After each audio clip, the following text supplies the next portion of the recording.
지드래곤 솔로 같은 경우는 굉장히 트렌디한 음악을 해왔다는 거, 그래서 그 시대에 맞는 사운드를 가져오려고 항상 노력을 했었고, 첫 솔로가 사실 하트브레이커 앨범이었는데 그 앨범 당시에는 아주 강력한 전자음 토대로 해가지고 냈었고, 그리고 그 이후에는 좀 더 성숙한 음악 가지고 지금 가장 마지막 솔로 작품이 2017년 무제 앨범인데, 여기서는 그래도 성숙한 발라드를 내기도 했었고 좀 다양한 시도를 했던 뮤지션으로 기억이 되죠. 빅뱅에서 지드래곤은 한 명의 멤버 이상의 역할을 했죠. 그래서 사실 우리 K-팝에서 싱어송라이터가 없었던 건 아닌데, 그 이전에 강타 같은 경우도 곡을 썼었고, 뭐 신화의 이민호 씨도 곡을 쓰고 그러긴 했지만, 이렇게 이제 타이틀곡을 쓰고 그리고 나아가서 그룹의 앨범에 프로듀싱을 하고 창작 전반에 참여하는 그런 멤버는 없었어요. 그러니까는 좀 최초의 역할을 했다고 할 수 있겠고, 그래서 사실상 빅뱅과 지드래곤이 거의 동격 같은 느낌? 지드래곤이 빅뱅의 키맨이라고 할 수 있는 그런 역할이었고, 사실상 빅뱅의 방향성과 뭐 음악적인 어떤 색깔, 그리고 뭐 전체적인 컨셉트, 비주얼적인 측면, 전반적인 것들을 다 아울렀던 굉장히 중요한 역할을 수행했던 뮤지션이었고, 솔로로서도 사실 아이코닉한 경력이 있었죠. 그래서 사실 이전까지 우리 K-팝은 항상 좀 겸손하고 선한 이미지, 이런 것들을 좀 중요하게 생각했다면은 지드래곤은 좀 악동의 이미지, 그리고 반항기가 있는 그런 모습들, 물론 뭐 그 이전에 올라간다면 서태지도 있었지만 본격적인 K-팝 시대가 되면서는 그런 역할을 한 그런 캐릭터가 없었어요. 그러니까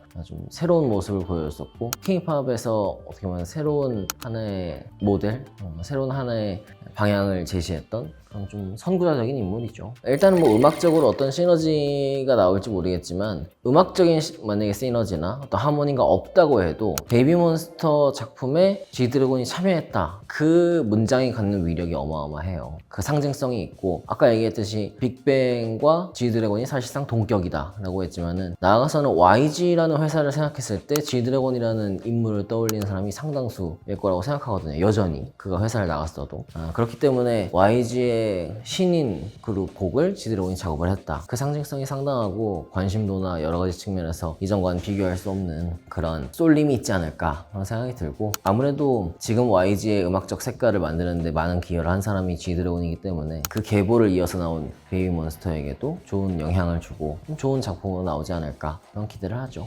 그런 음악이 그 이전에도 그 이후에도 없었기 때문인 것 같아요. 특히 우리 K-팝에서는 더욱 그랬죠. 삐딱하게 같은 경우는 K-팝이 추구했던 이미지, 좀 선하고 바르고 겸손하고 그런 이미지와 정반대의 곡이었잖아요. 근데 그런 것들을 지드래곤은 상당히 잘 소화해냈고, 그런 것들을 하나의 어떤 이미지로 보여준 그런 사례였기 때문에, 그래서 그 이후에 이제 많은 남자 아이돌들이 힙합을 가져오면서, 그리고 좀 반항아적인 이미지 이런 것들을 보여주기도 하고 여러 가지 시도를 했지만, 이렇게 지드래곤처럼 대중적인 성공을 거두고 대중적으로 그걸 각인한 사례는 없었어요. 그러니까 그런 점에서 지드래곤의 솔로곡들은 상징성이 강하고 지금까지 아이코닉하게 기억이 되는 것 같아요. 흔히 보컬리스트의 어떤 강점 이런 걸 생각할 때 뭐 성량을 얘기해야 되는가, 흔히 얘기해서 아주 시원한 고음을 들려주고 뭐 이런 보컬리스트를 좀 우린 선호하는 경향이 있는데, 지드래곤은 그런 보컬리스트는 아닐 수 있겠지만은 자기만의 분명한 개성을 가졌고 톤이 있고, 그리고 그 나름대로의 호소력이 있어요. 그래서 지드래곤의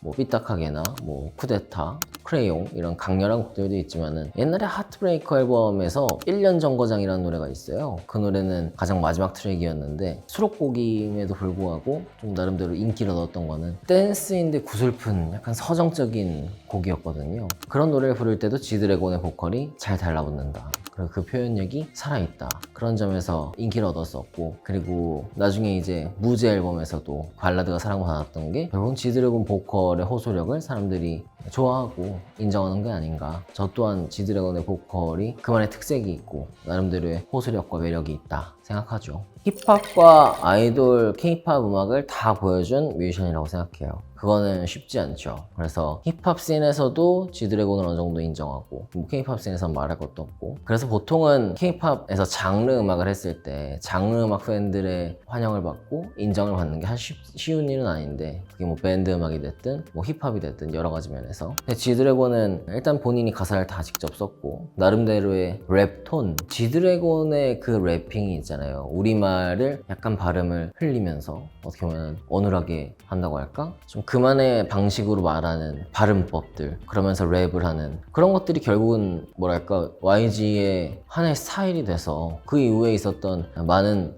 랩 멤버들이 지드래곤처럼 랩을 했었어요, 한동안. 그리고 그 랩 스타일이 약간 유행처럼 번지기도 했고, 그런 면에서 자기만의 색깔이 분명하게 있는 사람이고, 그래서 래퍼로서의 역량과 그리고 K-팝 아이돌로서도 지드래곤은 상당한 재능이 있었죠. 그래서 흔히 그거를 뭐 덕후머리를 한다 뭐 그런 얘기를 하는데, 지드래곤은 의외로 덕후머리를 하는데 상당한 강점이 있는, 그리고 그걸 아주 잘했던 멤버였어요. 그래서 그런 점에서 K-팝과 힙합 두 가지를 통달했다? 그렇게 얘기할 수 있을 것 같아요. 독보적이죠. G드래곤의 어떤 영향력이나 그리고 G드래곤의 위상 이런 것들은 거의 마지막 슈퍼스타 같은 느낌? 우리 가요사 역사에서 슈퍼스타를 얘기하면 뭐 조용필, 뭐 서태지 뭐 이렇게 얘기를 하게 되는데, 단일 인물로서 거의 그 정도의 버금가는 위상을 갖춘 인물은 G드래곤이 유일했다고 봐요. 그래서 음악적인 것과 어떤 스타로서의 뭐 희소성, 그리고 가치 역량, 그리고 패션과 여러 가지 스타일과 이런 것에서의 영향력, 이런 것들을 종합했을 때 G드래곤만의 어떤 영역이 분명히 있었죠. 그래서 음악적으로도 트렌디했지만은 패션, 스타일 이런 것들도 동시대 연예인뿐만 아니고 일반인에게도 상당한 영향을 주고 선도했으니까 문화를. 그래서 문화 아이콘이라는 얘기를 할 때 전혀 부족함이 없는 그런 인물이 G드래곤인 것 같아요. K-팝의 힙합을 본격적으로 가져온 기념비적인 인물이라고 생각해요. 물론 그 이전에도 우리 가요에서 힙합이 있었지만, 이렇게 K-팝, 흔히 K-팝이라고 하는 건 여기서 보이밴드, 걸밴드의 음악인 건데, 그 보이그룹, 걸그룹 음악에서 힙합이 이렇게 중심으로 우뚝 선 거는 사실상 빅뱅, 그 중에서도 G드래곤의 역할이 거의 전부라고 봐도 될 것 같아요. 그래서 빅뱅이 있었기 때문에 그 이후에 뭐 2NE1도 나오고, 나아가선 방탄소년단도 그 영향권에 있고, 지금 나오고 있는 많은 아이돌 그룹도 사실은 그 영향 아래에 있다고 봐도 무방하죠. 그러니까는 K-팝의 방향과 흐름을 완전히 바꿔버린, 그러니까 G드래곤과 빅뱅 이전에는 K-팝은 댄스팝이었죠. 댄스팝과 발라드. 뭐 댄스팝을 메인으로 가고 발라드를 들려주는 그런 팝 음악이었다면은, G드래곤이 나오면서 감각적인 힙합 음악, 이게 K-팝의 하나의 큰 중심으로 우뚝 서게 되는 그런 계기가 됐으니까 역할이 상당했죠. 아직까지 새 회사로 이적한 후에 이렇다 할 활동이 없었기 때문에 예상하기는 어렵지만은, 사실 YG에 있을 때는 뭐 YG의 많은 팬들이 얘기하는 것 중에 하나가 YG가 이해가 안 되는 부분으로 얘기하는 게 활동이 너무 적다는 거였어요. 물론 이제 빅뱅이나 G드래곤 같은 경우는 그래도 미디어 노출도 좀 있었고 방송도 많이 나왔고 하는 편이었지만은, 연차가 찰수록 점점 활동이 줄었거든요. 그리고 대외적으로 나오는 것도 그랬고, 물론 이제 그건 아티스트의 뜻이었을 수도 있지만, 근데 이제 새 회사로 갔고, 그리고 이제 본격적인 컴백을 하게 되니까 이때부터는 좀 더 이전 YG 시절보다는 좀 더 편하게 다양한 시도를 하면서 자주 얼굴을 볼 수도 있지 않을까? 그런 기대를 약간 바람처럼 하게 되는 것 같아요, 지금.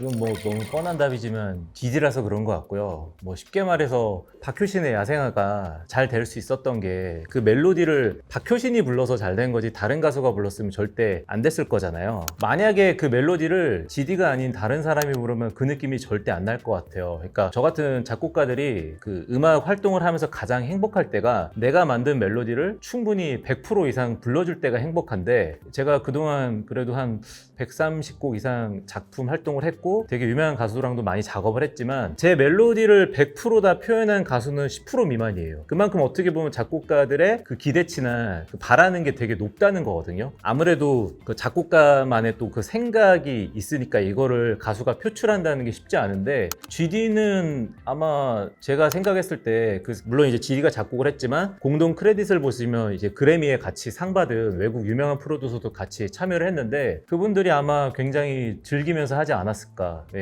그냥 그거는 100도 아니고 한 2, 300 이상을 GD가 소화를 했기 때문에 그게 이제 대중들도 이제 와닿은 것 같아요. 음식으로 비유를 하자면, 라면을 끓일 때 삼다수를 넣던 정수물을 넣던 뭐 수돗물을 넣던 어쨌든 물 같은 걸 넣어야지, 만약에 콜라를 넣거나 사이다를 넣고 라면을 끓이면 이제 절대 맛있어질 수 없잖아요. 그 라면을 끓일 때 금기사항이 콜라를 넣으면 안 돼, 이런 게 있는데, 작곡을 할 때 작곡가들이 하지 말아야 될 금기사항의 작곡법이 있거든요. 그게 바로 처음부터 후렴을 다 들려주는 거예요. 뭐 예를 들어서 후렴이 8마디 노래도 있고 16마디 노래도 있는데 보통 8마디짜리 노래들은요 뭐 QWER의 오늘도 맑음도 후렴을 먼저 들려주지만 전체 후렴에서 딱 절반만 들려주고 이제 벌스로 간 다음에 후렴을 다 들려주거든요. 보통의 히트곡들이 거의 대부분 그렇게 돼요. 왜냐하면 처음부터 후렴을 다 들려주면 그 영화로 치면 결말 앞에 다 보여주는 거거든요. 약간 영화의 예고편처럼 후렴의 절반만 들려주는데 GD의 파워는 들어보시면 아시겠지만 처음부터 후렴을 다 들려줘요. 그리고 벌스 나가고 또 그 다음에 똑같은 후렴이 나오는데 저는 최근에 그런 노래가 하나 있었어요. 그 제니의 만트라 그거 제가 리뷰에서 그 부분이 아쉽다라고 올렸다가 욕 많이 먹었는데 물론 제니도 제니만의 매력이 있고 어쨌든 좋았지만 GD 같은 경우는 물론 이건 저의 개인의 취향이기도 하지만 파워는 아쉬움 하나 없이 그냥 처음부터 너무 좋았거든요. 작곡가들 사이에서 이제 초월했다라고 이제 얘기를 하는데 예전에 GD 노래 또 제가 그걸 파워를 들어보고 다시 들어보니까 옛날부터 후렴을 통으로 들려주더라고요. 그래도 그게 쭉 재미있게 들린다는 거는 그거는 사실 진짜 GD만이 할 수 있는 게 아닐까 뭐 이 생각이 좀 드네요. GD가 일단은 랩 자체를 좀 독보적으로 트렌디하게 그래서도 있지만 사실 트렌디하게 들리려면요 그 사람의 능력 그 GD만의 능력으로 되는 게 아니라 같이 작업하는 음악 작업을 하는 스태프들의 도움이 좀 크거든요. 왜냐면 쉽게 말해서 GD의 생 목소리에 이제 여러 가지 음향 효과를 입히잖아요. 그거를 이제 작곡가들이 보컬 믹스를 한다라고 하는데 그 이번에 파워의 후렴을 들어보시면 5마디 지점 거기서 되게 좀 묘한 GD의 목소리도 나오지만 묘한 기계적인 소리가 나와요. 근데 그 기계적인 소리도 옛날 효과가 있고 요즘 효과가 있는데 그 기계적인 효과 같은 것들은 보통 이제 같이 작업하는 프로듀서들이 만들거든요. 그 효과가 너무 좋았어요.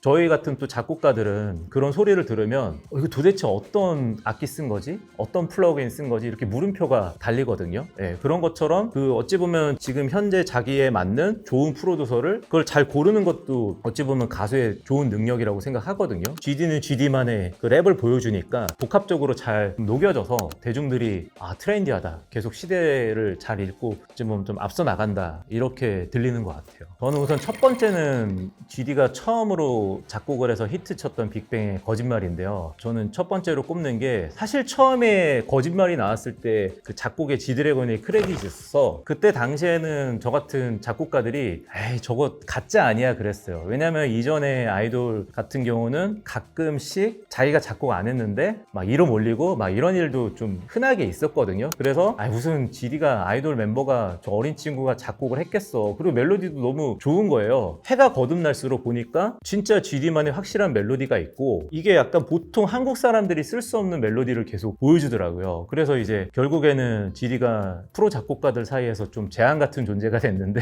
왜냐면 예전에는 빅뱅이 같이 활동하던 시절에는 뭐 동방신기 있었고 슈퍼주니어 뭐 투애니언 막 이런 가수들이 있었는데 그런 가수들은 다 뭐 유영진이나 테디나 박진영 막 이런 사람들의 곡 뭐 저 같은 작곡가의 곡을 받아서 불렀는데 G드래곤이 이제 등장하면서부터 이제 스스로 작곡을 하기 시작했고 소규모의 작곡가들이랑 크루를 만들어서 이제 활동을 하게 돼서 저는 그게 첫 번째로 좋았고요. 두 번째는 무제였던 것 같아요. 무제가 왜 그랬냐면 GD가 한참 그렇게 잘 나갈 때도 같이 음악하는 사람으로서 너무 좀 재능이 뛰어난 사람을 보면 물론 존경심도 들지만 한편으로 샘도 나고 쟤 뭔데 저렇게 뭐 전생에 무슨 덕을 쌓았길래 저렇게 잘하는 거야 하다가도 아 그래 그러고 보니까 GD가 그래도 내가 GD보단 발라드는 더 잘 쓰지 막 이런 생각을 제가 했었거든요. 근데 무제가 처음 나왔는데 와 그 생각이 완전 사라졌어요. 보통 발라드라고 하면 뭐 박효신이나 신용재나 이런 사람처럼 성량이 큰 가수들이 불러야 좋잖아요. 근데 GD는 아시다시피 박효신처럼 성량이 좋은 가수는 아니거든요. 그 곡을 들어보시면 피아노 반주 하나만 끝까지 나와요. 근데 GD가 그거를 자기의 가창력과 자신의 되게 독특한 멜로디로 다 끌고 가거든요. 그리고 저는 그 노래를 듣고 나서 아 GD가 나보다 발라드도 잘 쓰는구나 했던 게 저는 그 반주에 그런 힙합 멜로디 절대 생각 못했을 것 같은데 GD는 그 발라드 반주에다가 힙합 멜로디를 집어넣는데 그게 너무 충격적이었고 그리고 그게 대히트를 쳤잖아요. 부럽습니다.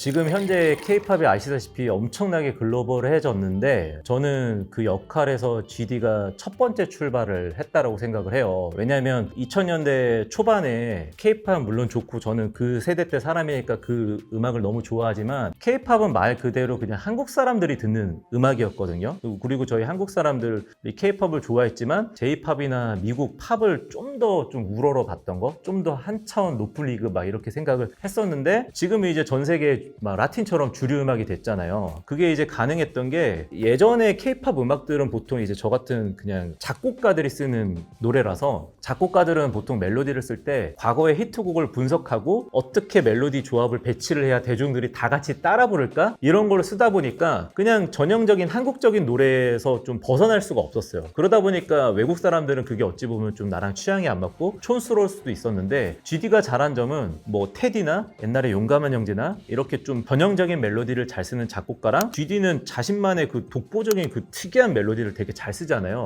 이게 잘 조합이 된 것 같아요. 그래서 이제는 외국 사람들이 듣기에도 좋고 또 따라 부를 수 있는 요소도 잘 이루어지다 보니까 그래서 이제 K-팝이 전 세계적으로 뻗어나갔고 또 이제 GD 등장 이후에 뭐 지코, 전소연 다 GD의 영향을 받은 거거든요. 그래서 그런 사람들이 점점 늘어나면서부터 이제 K-팝이 지금 이제 어찌 보면 이런 위치에 서 있을 수 있는 거고 사실 저는 뭐 저번 인터뷰 영상에서도 말씀드렸지만 로제가 작곡을 했으면 좋겠다라고 했지만 진짜 또 작곡을 할까 막 이런 생각도 했거든요. 근데 지금은 그냥 가수가 내 음악을 작곡하는 거는 당연한 시대가 된 것 같은데 그게 이제 가수마다 그 특유의 멜로디가 있는데 이건 보통 작곡가들이 절대 못 쓰거든요. 그게 잘 결합이 됐고 그 출발점이 GD라고 생각을 해요. 네. 저는 참고로 K-팝을 가르치고 있는데 제가 학생들한테 1년 동안 내는 과제가 GD의 모든 멜로디를 다 외우라 그래요. 암기시켜요. 통으로. 그걸 외우고 나서 멜로디 잘 쓰는 공식을 해야 하는 거고 근데 실제로 그걸 했더니 애들이 멜로디를 진짜 잘 써요. 그래서 진짜 교과서로 지정을 해야 될 것 같습니다.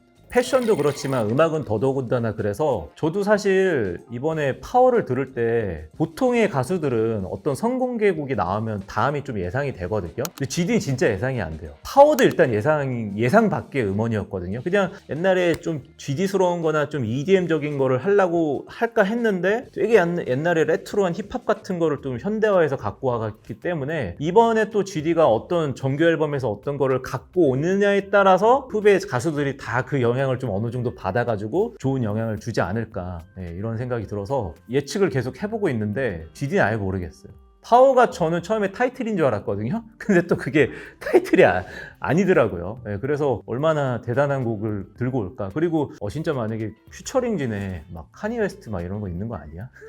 그럴 수도 있을 것 같아요. 이미 섭외한 같이 작업한 프로듀서들이 대단하기 때문에 기대가 됩니다.